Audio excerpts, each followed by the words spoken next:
Hello guys, how to fix AirDrop stuck on waiting on your iPhone 15?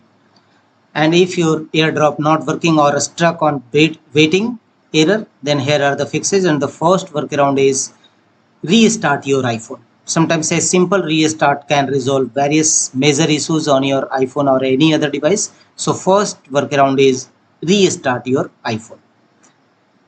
Turn off your iPhone and restart. And after whether your AirDrop working or not, yeah, or still stuck on, then go to the next fixes. Unlock your iPhone with passcode or face ID and turn off your data, either cellular data or Wi-Fi as well as Bluetooth.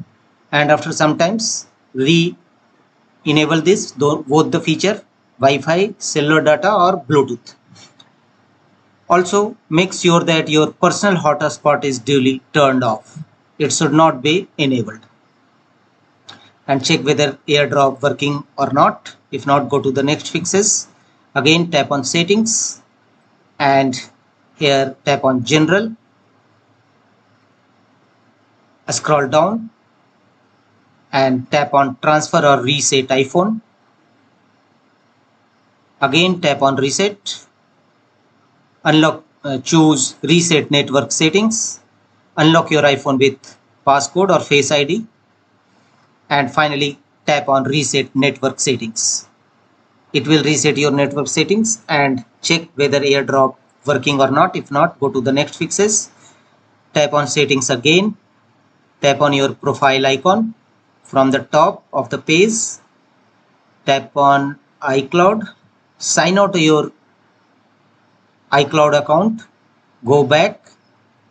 It will available on back of page. Scroll down and tap on sign out and re-log in on your Apple ID account. The next workaround to fix this issue is again tap on settings and tap on general settings, tap on software update, and if you find any available update, simply download and install it in your system. Sometimes outdated iOS may be a cause of AirDrop not working issues. The next one method, tap on settings again, tap on general, tap on AirDrop, and here three options you will find: receiving off, contacts only. Choose everyone for 10 minutes and your AirDrop will not